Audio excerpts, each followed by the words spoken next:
Hello and welcome to this case walkthrough. This is a case that was just from yesterday, so this is the first time I'm trying this on a case that's recent and only just happened. So this was the Road to Las Vegas, the version Vanquisher. This was my second ever attempt at a Road to Las Vegas battle. Not My performance was not particularly stellar, and if you're already bothered, you could go look it up yourself, but yeah, not very good. But I have now gone through the case a few times, worked out where I went wrong, actually learnt a lot from, ironically or not ironically, but as is always the case, learnt a lot more from the mistakes in the areas that I didn't do well on, which I might say a little bit about as we go along. But if you're watching this, I'm assuming you've either attempted the case or are going to attempt the case, so I'll just say a little bit before getting straight into it. So it's basically based on kind of these are the kind of popular cell phone game where you've got basically a battle defense. You've got invaders going along this path and you build towers, and the builders can shoot at the invaders, as it were, and they've got to get through to the final boss or final destination. Which, when I first saw the video that explained this, I was really worried that we were going to have to map out cases where you track stuff moving through every single cell, but actually it wasn't quite as bad as that. So yeah, that's but that's the basic setup, and it is what I would call a developmental game in that, or case in that some of the work you do in the earlier levels definitely comes in handy in the later levels, and if you were neat and tidy in what you did earlier on, that's very, very helpful later, which is where one of the many ways in which I didn't do so well on this case. But yeah, that's enough said for now. I think we shall get into it, and this shouldn't take more than half an hour. In fact, I'm pretty confident I can do it in under that time, having gone through it a few times now and tested. So yeah, that's yeah, I think that's enough to say. So let us. Oh, I should have got a timer up on the screen, shouldn't I? That would have been helpful. So let us get ready to go. Okay.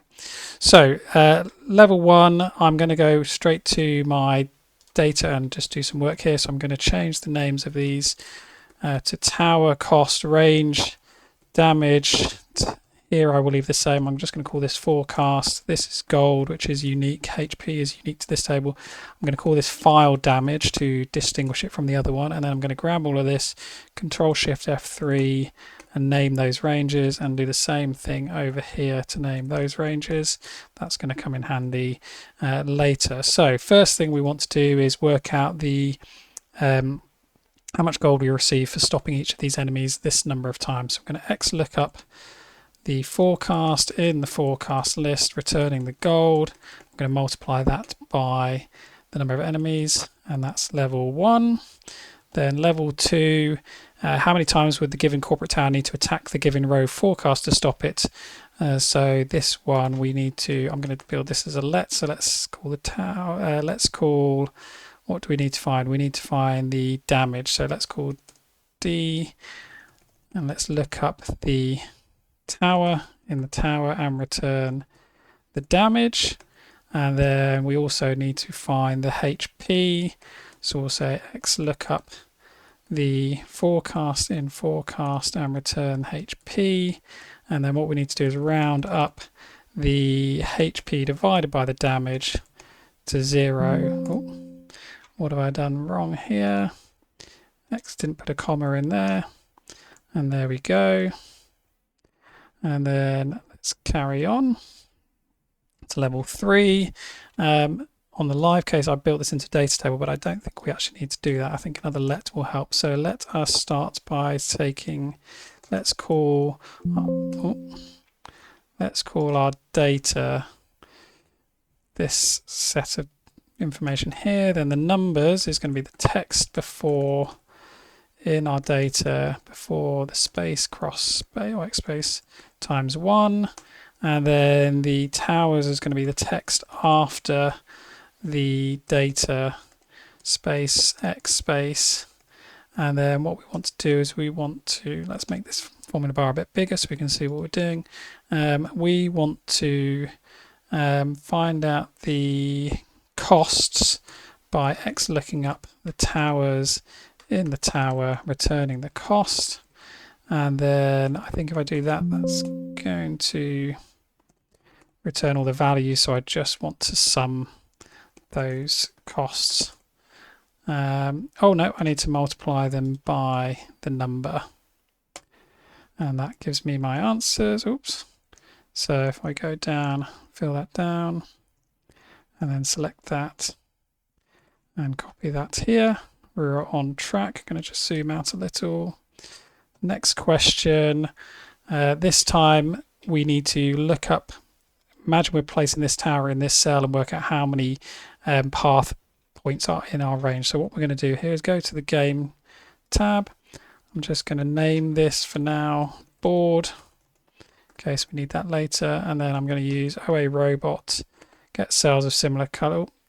I want to be in the brown cell, so OA robot, get cell of similar color, and once it's selected all of those, I'm going to put a 1 in all of them, which again is another thing that I should have done in the real thing. I put R and then had to do all sorts of lookups and conversions, whereas 1 is better because we just need to, most of the time we're just summing these. So what I want to do is I want to let my tower be this, and then I want to find out the range the tower has. So X look up the tower in tower and return the range. And then I want to do an offset of an indirect, and I'm indirecting into the game tab anywhere for now. And for now, I'll just put this so I can get a cell. I think I put too many closed brackets. Okay, that's giving me an error for now, but that's fine. So we're going to go game in speech marks and then change that I10 to our cell reference. And then what we're going to do is change this. So our offset, we're going to go minus R, and then we want to do our sizes 2 times R plus 1, 2 times R plus 1. And that gives us all of our values, and then we're just going to sum that. And we get our answer. And we're going to use that formula a lot later, which again is something I learnt afterwards. Didn't do this on the real thing, and I suspect if I was to watch some of the other walkthroughs that will be happening right now, that's something I would observe. I've deliberately on this case not watched any other walkthroughs yet because I want to learn this all for myself. So this time, how many health points does the rogue class still have when it reaches the final budget? So we're going to use this formula. I'm going to copy it over slightly. So in this case, we can say that, let's call this the hits is 3, and then what we need to do is get a bit more information. So what more information do we need? We had 3 hits, but we need to know the damage. So we need to know damage is X lookup the tower in tower and return damage, and then hits times damage is our score. But we need to do a little bit more work here. We need to find the HP. So HP equals X lookup the we need to specify the forecast in forecast returning the HP, and then we just need to do HP minus the hits times the damage, which gives us 26, and we'll fill that down, copy that and paste that, and we're on good track. Okay, level 6 is where I got stuck majorly in the real thing, and this is where I'm going to build a data table. So first thing I'm going to do is I'm going to 2 col, and then I'm going to take from B1 hash the first 5 columns to get my towers. Let's just give some names. So tower, and cell. So let's take the text before of this, text before the semicolon, and then take the text after this and take after the semicolon, and we need to find out the damage caused, and this is where I'm going to go back to my main case, and I'm going to grab this formula. I'm actually going to take the text itself, go to level 6, going to paste this in here. It's not going to be correct, so we're going to change the tower to this and the cell to that, but then we actually no longer need the HP. We're just going back to the hits times the damage. So we get 32, we fill down, we sum that, and that's our total damage. Then what we need to do is we need to call dropping from B1 hash the first 6 columns till we get our actual hits, or forecast rather. We need to look up the forecast in the forecast and return the HP. Then we need to say equals the sum of the total minus, nope, not that, sorry, what am I doing? Say if that is greater than the score. I don't even need to do that as enough. I just need that as a true or false to return whether it survives. So if that is greater than it survives, so forecast is 50, doesn't survive, this one does survive. So if it survives, we want to know, we want to then look up the forecast in the forecast and return the damage to the file. If it doesn't survive, then there is no damage to the file. Then we're going to scan through this, starting on 1000, going through these scores, going to use custom lambda. So the accumulator and the value, and we're just going to take the accumulator minus the value, and that's going to give us our running score. And then we want to know, what do we want to know? We want to know if that is less than or equal to 0, because once it reaches 0, then it's end of game. Then we want to XLOOKUP true in this, returning on a sequence of 200, because there are 200 goes. So it ends on go 80, and how many have we had by then? So let's take from here this many. So on the first many, that's how many we had, and we actually want to know those that didn't survive. So we want to take the not of not of 04 hash, and then we want to basically sum these as ones and zeros, so we get 49. So our final answer is that joined with a semicolon, that, and then we reference that in our data table, and let's check our answers have come through correct. On level 6 they have, and what I'm going to do to save time later, I'm just going to copy these as values only and just clear out that data table, because it will be doing extra work while we're trying to get stuff done. So then we get on to level 7, which is a really interesting one. The first time I've seen this, and would have stumped most people, because the answer to one affects the answer to the next one, and so I don't think a data table really worked here. So what we need to do is we need to do some work with our game data. So what I'm going to start off by doing, and I'm going to say I want to see the grid lines because I find that helpful. I want to take the, this is where I'm actually going to port some lambdas for the first time. So I'm going to take the cell address of the board. That gives me every cell, and I'm going to call that. And then I'm going to also call the board itself. Then what I want to do is I'm going to filter the addresses where the values equal 1, and that gives me my paths. And I'm going to copy and paste those as values only, just to save some of the computing power. And I'm going to name that based on the range. So paths, that tells me the cells we won't be able to use later. And then we also need to know what are the things that aren't paths, or things that are possible. So I'm going to use another lambda where include exclude. So I want to take everything from this list, compare with everything on the paths list, but I want to exclude everything from the path. So these are all the possible cells that we could start off with. And then using that information, I'm going to go back to the case. Ooh. I'm going to grab the towers, paste these here.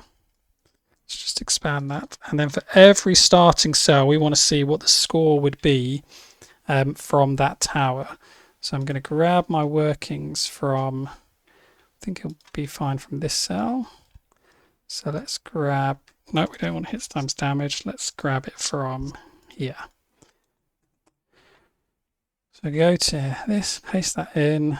My tower is now up here, and my cell is here, and the cell is fixed on the column number, and tower is fixed on the row.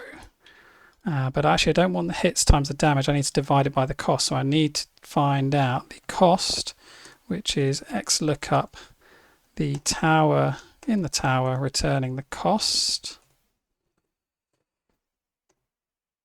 And then I need to take hits times damage divided by cost, and that gives me my cost for each one.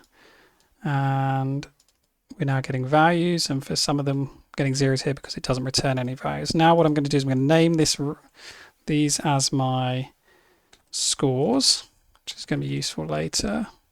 Actually, I'm not sure I do need to do that. I think that was a different approach. Now what I'm going to do is I'm going to grab all of this data with the headings, and I'm going to again name that based on the ranges. But what that's going to do is the range, this first year analyst range, will be called first year analyst with an underscore in between, so that's going to be important later. But now we know from each starting cell what the cost is. So we're going to go back to our case, go back to level 6. I'm going to add an extra column here called exclude, because we have to exclude previous values. And then what I'm going to do is I'm going to say equals substitute of that, taking the space and replacing it with a underscore, so we get our named ranges. And what I want to do is I want to take my largest smallest on the range of values, which is the indirect of this, and I'm going to fix that based on the row. And returning, what do I want to return? I want to return the possible cells, but did I not name that yet? I don't think I did. Okay, let's just fix that in here. That's not ideal, but there we go. So then we get all the ranges, all the values from largest to smallest, and the tiebreaker is we always take the one with the lowest row and column, but because of the way we did our to col, it's effectively doing that already. So these are all our possible values. So we're going to take the first column, and then what I need to do is I need to exclude any that have previously been used. So I'm going to use my include exclude, where I'm filtering this list against this list here, which again I will fix, but then take out the row changing, and I want to exclude from that list. So at the moment that doesn't change, but if I were to put L13 there, we see it disappears. Okay, and then I want to take the first value, and it should, if I drag this across, we get different values. Brilliant. So those are the biggest values for each of those. Again, I'm going to turn the grid lines on because I find it helpful. So now what I want to do is I want to say if this equals yes, so in other words, if it's included in this level, then what do I want to do? I want to xlookup.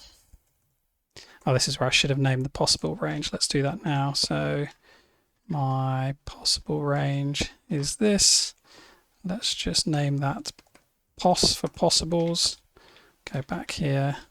So if this equals yes, then xlookup this value in the possibles and return the indirect or from the indirect of this, where we will need to fix the row number.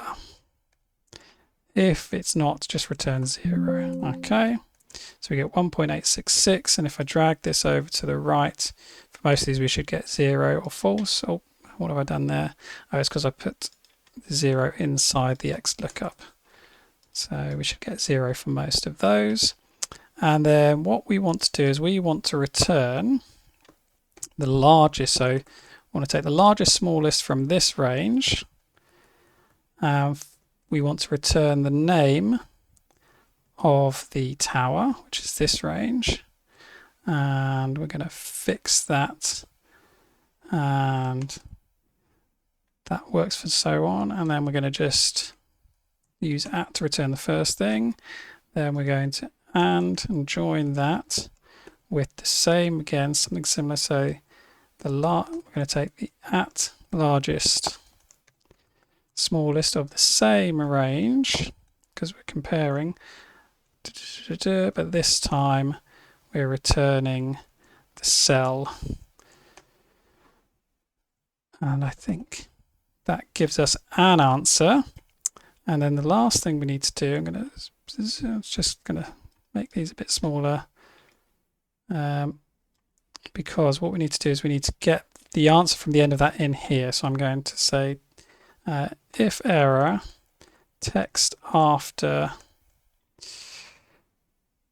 this on the dash, otherwise end it, and we're going to have an issue because this extra empty row, because on this one we actually need to exclude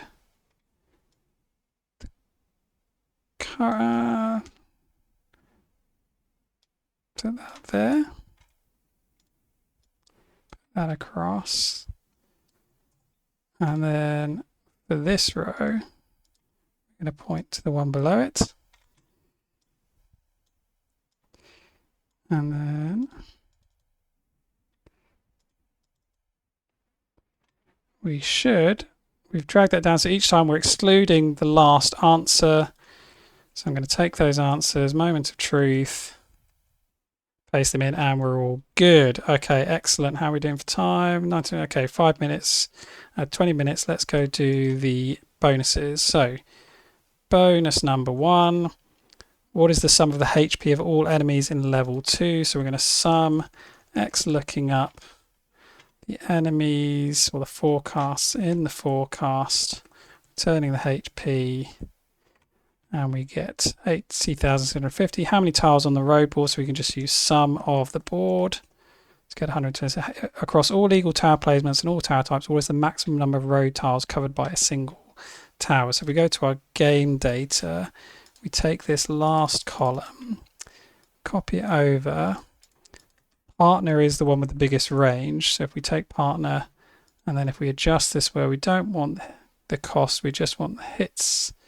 Just want the hits, I think. How many hits are possible? Drag that down, select the row, and the maximum is 31. So 31. Okay, hold the gate. How many times do you successfully kill forecast version 2 final? So let's copy that text. And then let's make a copy of level 6. And in level 6, what do we want to know? We want to take first however many were actually taken, because the question is how many times you successfully kill it, and then we also want to do the same for the survival of the same amount. And then what I want to do is I want to filter this where it didn't survive, and then I want to count how many times this range is equal to forecast final, which in this case is 11, and then we make that our new answer, and then refresh the data table. Column input is based on A1, and then once that's done, we're going to sum up all of the questions, which gives us, just thinking about it, 87. So let's go to the case, 87, and it's really having to work hard for that data table, which is why it's good we're doing this again. Improve the budget. How much gold is earned by killing rogue forecasts across all level 6 games, excluding the example? So we'll go back to level 6 again. I'm going to clear out the data table so it doesn't slow us down. So how much gold do we get across all of them? So this time we want to know, similar thing, how many did we actually kill? So these are the ones we killed because they didn't survive. So if we just sum and X look up these in the forecast and return the gold, we get 79 on this particular go, and again we'll make that that's already the answer we're pointing to. Column input cell, having to think about it,